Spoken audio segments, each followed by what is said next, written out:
तो दोस्तों, आज की कहानी एक ऐसे बिल की है जो आने वाले टाइम में इंडियन पॉलिटिक्स का पूरा गेम बदल सकता है। उसका नाम है 130वां संविधान संशोधन बिल। सुनने में तो ये सिंपल लगता है। अगर कोई नेता जेल गया तो उसकी कुर्सी ऑटोमेटिक चली जाएगी। बट असली सवाल ये है, क्या ये कानून सच में भ्रष्ट नेताओं को रोकने वाला है या फिर ओपोजिशन को दबाने का एक नया हथियार बनेगा? आज के इस वीडियो में हम इसी को लेकर डिटेल में बात करेंगे।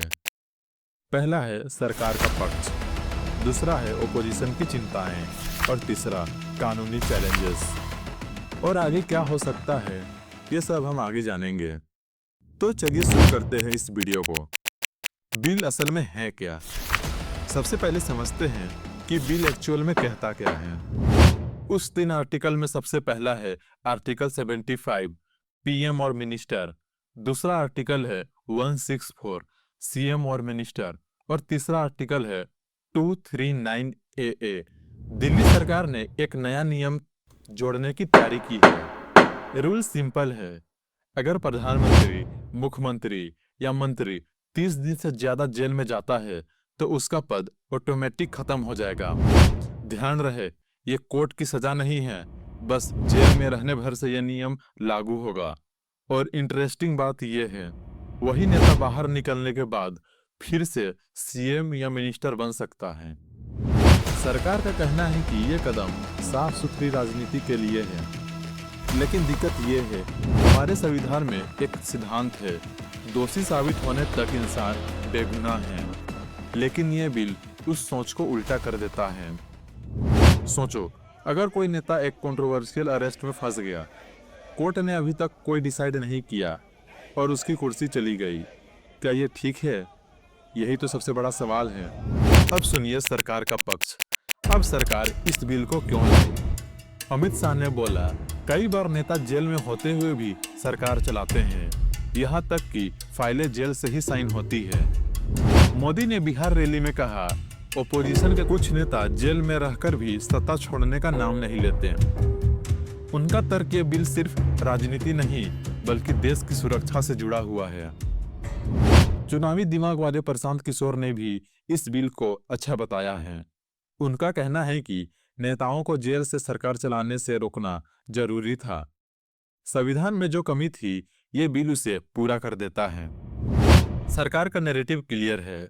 पहला है भ्रष्टाचार पर सख्ती, दूसरा है सत्ता का दुरुपयोग रोकना और तीसरा है ट्रांसपेरेंट सरकार। लेकिन यहाँ पर एक ट्विस्ट है। इतिहास गवाह है कि ज्यादातर बड़े नेता जेल क्यों गए, कभी आंदोलन के दौरान, तो कभी विरोध प्रदर्शन में, तो कभी सत्ता से टकराव में। मतलब जेल जाना हमेशा भ्रष्टाचार का सबूत नहीं होता। अब विपक्ष का कहना सुनिए। कपिल सिब्बल बोले, बिल काफी अच्छा दिखता है, बट असल में ये विपक्ष को दबाने का एक नया हथियार बनेगा। बीजेपी के किसी बड़े नेता पर कभी ऐसा कानून लागू होगा? ओवैसी ने कहा, इससे एजेंसियों को बहुत ताकत मिल जाएगी। कोर्ट का काम है तय करना कि कौन दोषी है, लेकिन अब सीबीआई और ईडी ही सरकार गिरा सकते हैं। ममता बनर्जी ने इसे इमरजेंसी से भी बड़ा हमला बताया। स्टालिन बोले, यह एक काला कानून है जो राज्यों की चुनी हुई सरकारों को कमजोर करेगा। लेफ्ट पार्टियों ने चेतावनी दी, अगर एजेंसियों का गलत इस्तेमाल हुआ तो किसी भी गैर बीजेपी सरकार को गिराना बच्चों का खेल बन जाएगा। मायावती ने भी कहा, यह लोकतंत्र को कमजोर करेगा और सत्ता का दुरुपयोग बढ़ेगा। सोचो, अगर किसी स्टेट में ओपोजिशन की सरकार है और सीबीआई एक मिनिस्टर को 30 दिन जेल में रखती है तो क्या होगा? सिंपल, पूरी सरकार ताश के पत्तों की तरह गिर सकती है।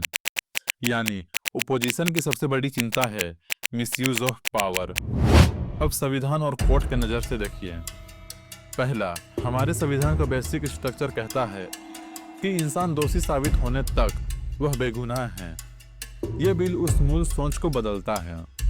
दूसरा, राज्यों की ऑटोनॉमी कम हो जाएगी क्योंकि गवर्नर और सेंट्रल का इंटरफेरेंस बढ़ेगा। तीसरा, न्यायपालिका का काम है तय करना कि कौन दोषी है, लेकिन यह बिल कोर्ट का इंतजार किए बिना नेताओं की कुर्सी छीन लेगा। कई एक्सपर्ट का मानना है कि यह मामला सुप्रीम कोर्ट में जाएगा। वहां सबसे बड़ा सवाल यही होगा, क्या यह संशोधन संविधान की मूल नींव को तोड़ता है अगर तोड़ता है तो कोर्ट इसे रद्द कर सकता है। फिलहाल बिल को भेजा गया है ज्वाइंट पार्लियामेंट्री कमेटी जेपीसी के पास।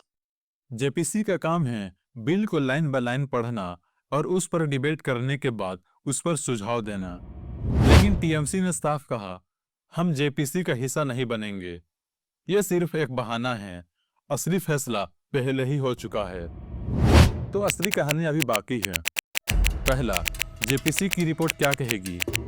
दूसरा, पार्लियामेंट में बिल पास होगा या अटक जाएगा। तीसरा और सबसे बड़ा, सुप्रीम कोर्ट का वर्डिक्ट क्या होगा। अब आखिरी बात, तो दोस्तों नतीजा ये है, अगर ये कानून ईमानदारी से लागू हुआ तो पॉलिटिक्स में साफ चेहरे सामने आएंगे। अगर इसका मिसयूज हुआ तो ये लोकतंत्र पे सबसे बड़ा हमला होगा। यानी ये बिल दोनों तरफ की तलवार है, एक तरफ जवाबदेही तो दूसरी तरफ राजनीतिक हथियार। अब सवाल आपसे, क्या आपको लगता है कि ये कानून सही दिशा में है या फिर राजनीति का एक नया खेल।